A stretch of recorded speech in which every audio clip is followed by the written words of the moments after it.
ఈరోజు హైదరాబాద్లో ఉన్నటువంటి మన Avanthi institute of engineering technology students, faculty సుమారు 4,000 మంది విద్యార్థులు 2 రోజులు టెక్నికల్ ఫెస్ట్ ఏర్పాటు చేయడం జరిగింది. దీనిలో భాగంగా మరి ఐఐటీస్, ఎన్ఐటీస్ నుంచి అధ్యాపకులు వచ్చి వారి యొక్క ఎక్స్పీరియన్స్ని విద్యార్థులకు చెప్పడం జరుగుతుంది, టెక్నికల్ ఎక్స్పర్ట్స్ లాగా. దాంతోపాటు మరి విద్యార్థులు ఉన్నటువంటి వాళ్ళ ఐడియాస్ ఏమవుతున్నాయో, ఇన్నోవేటివ్ ఐడియాస్, మరి వాళ్ళు కూడా పిల్లలు వాళ్ళ యొక్క ఆలోచనల్ని ఆవిష్కరించి మరి ఈ రోజున ప్రాజెక్ట్స్ ఎక్స్పో కూడా పెట్టడం జరిగింది. సో ఈ ప్రాజెక్ట్స్ ఎక్స్పో కూడా వారు అన్ని డిపార్ట్మెంట్స్, కంప్యూటర్ సైన్స్, ఈసీ, చూసారు. అలాగే మూడోది, పిల్లల్లో ఉన్నటువంటి ప్రతిభను ఎంకరేజ్ చేయడానికి 11th కళాశాల 30 సంవత్సరాల నుంచి కూడా ఎన్నో ఇలాంటి కార్యక్రమాలు ఎన్నో. సో వాళ్ళకి చదువుతో పాటు ప్రొఫెషనల్ స్కిల్, ఇండస్ట్రీ ఏం ఎక్స్పెక్ట్ చేస్తాను, ఇమీడియట్గా ఇండస్ట్రీ రెడీనెస్. ఈరోజు హైదరాబాద్లో ఉన్నటువంటి మన Avanthi institute of engineering technology students, faculty సుమారు 4,000 మంది విద్యార్థులు 2 రోజులు టెక్నికల్ ఫెస్ట్ ఏర్పాటు చేయడం జరిగింది. దీనిలో భాగంగా మరి ఐఐటీస్, ఎన్ఐటీస్ నుంచి అధ్యాపకులు వచ్చి వారి యొక్క ఎక్స్పీరియన్స్ని విద్యార్థులకు చెప్పడం జరుగుతుంది, టెక్నికల్ ఎక్స్పర్ట్స్ లాగా. దాంతోపాటు మరి విద్యార్థులు ఉన్నటువంటి వాళ్ళ ఐడియాస్ ఏమవుతున్నాయో, ఇన్నోవేటివ్ ఐడియాస్, మరి వాళ్ళు కూడా పిల్లలు వాళ్ళ యొక్క ఆలోచనల్ని ఆవిష్కరించి మరి ఈ రోజున ప్రాజెక్ట్స్ ఎక్స్పో కూడా పెట్టడం జరిగింది.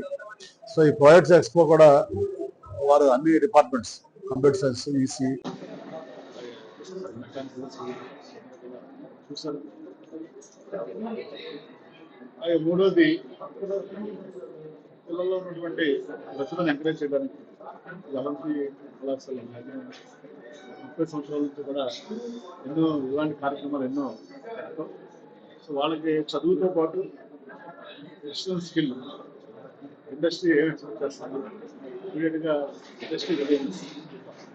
కంపెనీ జేపీ మార్గాన్ కానీ, ఇన్ఫోసిస్, అలాంటి కంపెనీస్ కూడా. సో వారు కూడా వచ్చి వారి ఇండస్ట్రీ ఏం ఎక్స్పెక్ట్ చేస్తున్నారు కూడా వారు కూడా చెప్పడం జరిగింది. సో దాని ప్రకారం ఒకటేమో నూతన ఆలోచనల్ని ఆవిష్కరించే విధంగా, రెండోదేమో ఇండస్ట్రీ రెడీనెస్, సో మూడోదేమో ఐఐటీస్, ఎన్ఐటీస్ నుంచి ప్రొఫెసర్స్ రావడం, వాళ్ళ యొక్క ప్రజెంట్ టెక్నాలజీ ఏం జరుగుతుంది, రాబోయే 5-10 yearsలో టెక్నాలజీ అడ్వాన్స్మెంట్స్, వాళ్ళు పిల్లలు ఏ రకంగా టెక్నాలజీ అడ్వాన్స్మెంట్స్కి వాళ్ళు ప్రిపేర్ అవ్వాలి అనేది కూడా చెప్పడం జరుగుతుంది. సో దీనివల్ల పిల్లల్లో ఒక కాన్ఫిడెన్స్ పెరుగుతుంది. ముఖ్యంగా స్కిల్ ఎన్హాన్స్మెంట్ ప్రోగ్రామ్ పిల్లలకి ఒక సబ్జెక్ట్ నాలెడ్జ్తో పాటు, యూనివర్సిటీ నాలెడ్జ్తో పాటు, యూనివర్సిటీ డిగ్రీతో పాటు ఎంప్లాయబిలిటీ స్కిల్స్ నేర్చుకోవడానికి 2 రోజుల సెషన్ ఉపయోగపడుతుంది. సో ఈ కార్యక్రమాన్ని ఎంత బాగా ఏర్పాటు చేసిందంటే స్టాఫ్ మెంబర్స్కి, ప్రిన్సిపల్స్కి అందరూ కూడా పేరు పేరున ధన్యవాదాలు తెలియజేయండి. Okay, thank you.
College model.